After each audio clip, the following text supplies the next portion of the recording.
सभी लोगों को जय भीम, नमस्कार। आज हम लोग जिलाधिकारी कार्यालय पर मौजूद हैं और ये सबसे पहले आप बैनर देख लीजिए। बैनर में घायल लोगों के फ़ोटो लगे हैं और जितने भी घायल थे वो यहाँ पर खड़े हैं। लंबा इलाज कराने के बाद से वो यहाँ पर खड़े हैं और ये पोस्टर हम लोग जिलाधिकारी कार्यालय पर क्यों लेकर के आए ये आपको हम बता दे रहे हैं। दोस्तों, 13 जून को ये घटना हुई है। गोरखपुर में भौवा पार एक गांव है और इस भौवा पार गांव में दलितों और सवर्णों के बीच झगड़ा हुआ।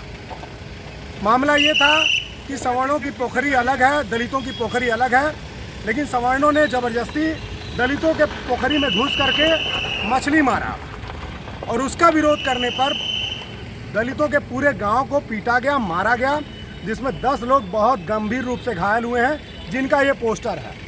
अब ये जो गांव है भौवा पार, ये आता है थाना बेली पार के अंतर्गत।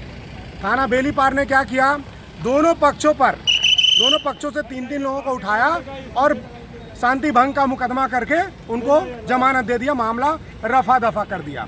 जबकि जिस हिसाब से ये चोट लगे हैं उस हिसाब से 307 की धारा लगनी चाहिए थी, जो कि हत्या के प्रयास का मामला है, लेकिन 307 की धारा नहीं लगी। अभी तक किसी भी हमलावर को गिरफ्तार नहीं किया गया है, किसी भी हमलावर को। सारे हमलावर दिन दहाड़े गांव में घुस करके लगातार धमकियां दे रहे हैं, रास्ते से आने जाने वालों को रोक रहे हैं, धमका रहे हैं कि मुकदमा वापस ले लो, नहीं तो अंजाम बुरा होगा। 13 तारीख की घटना है और अभी तक कोई कार्रवाई नहीं हुई है और जितना चोट लगा है अगर देखा जाए तो तत्काल गिरफ्तारी होना चाहिए। ये सामूहिक नरसंहार जैसा प्रयास किया गया था इन लोगों के द्वारा और ये प्रयास केवल इस नाते किया गया है कि दलितों, शोषितों, बहुजनों के मन में डर बैठ जाए कि वो अपने हक अधिकार के लिए लड़ना छोड़ दें, बोलना छोड़ दें।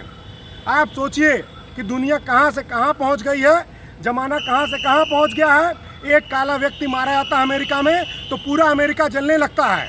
अमेरिका की पुलिस प्रदर्शनकारियों के साथ खड़ी होती है, वहाँ की सेना प्रदर्शनकारियों के साथ खड़ी होती है, लेकिन यहाँ पर उल्टा हो रहा है।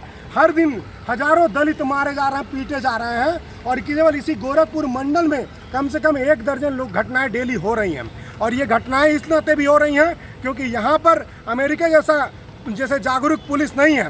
वहाँ इंसाफ के चाहने वाले लोग सत्ता में नहीं बैठे हैं, यहाँ पर गैर बराबरी स्थापित करने वाले लोग सत्ता में बैठे हैं। गैर बराबरी, देश में जातिवाद को, मनुस्मृति को फिर से स्थापित करने वाले लोग आज सत्ता चला रहे हैं। यही कारण है कि इस तरह की घटनाएं हो रही हैं। हम लोग इस तरह की घटनाओं को लेकर के यहाँ आते हैं, ये लोग भी पक चुके हैं, लेकिन फिर भी कोई कार्रवाई नहीं हो रही है। लेकिन लोकतंत्र है, लोकतंत्र की व्यवस्था में हमारा काम आवाज़ उठाना है। हम अब चुप रहने वाले नहीं हैं और जिस दिन आप अपने हाथ खड़े कर देंगे कि नहीं हम आप इनकी रक्षा नहीं कर पाएंगे, तो उस दिन हम अपनी रक्षा कर लेंगे। और मैं आपको बता देना चाहता हूँ, जितने भी लोग इस वीडियो को देख रहे हैं, सुन रहे हैं, वो ये जान लें कि कहीं से भी इससे घबराने की ज़रूरत नहीं है। निश्चित तौर पर सरकारें दलित विरोधी हैं, बहुजन विरोधी हैं।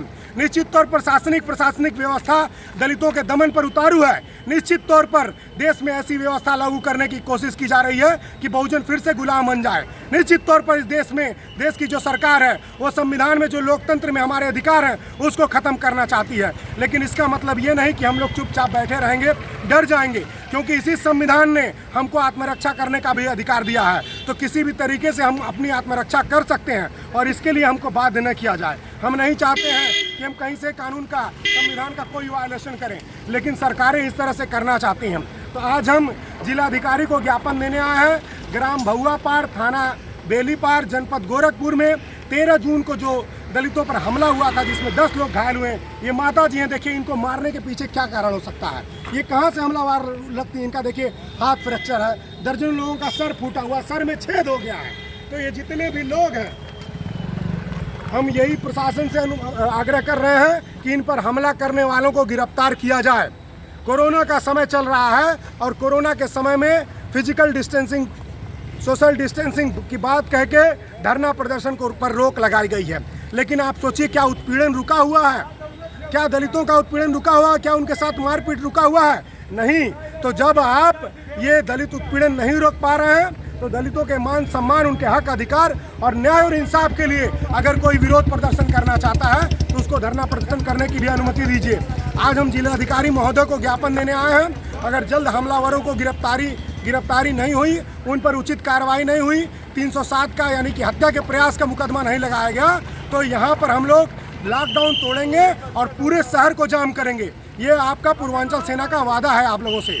तो इसी के साथ मैं अपनी बात को समाप्त करता हूँ। आप सभी लोगों ने हमारे वीडियो को देखा, सुना, इसको लोगों तक फैलाइए और लोगों से आग्रह करिए कि वो अपने हक अधिकार के लिए लड़ें। निकम्मे सांसदों, निकम्मे नेताओं को, खास करके अनुसूचित जाति के नेताओं के भरोसे वो कतई न बैठें। जो लोग सत्ता में पहुंच गए और अच्छी सीटों पर जा करके वहाँ सरकार की गुलामी कर रहे हैं, उनका बहिष्कार करिए। उनके भरोसे मत बैठिए, अपनी लड़ाई खुद लड़िए। आप सभी लोगों को धन्यवाद। पकड़ रही है।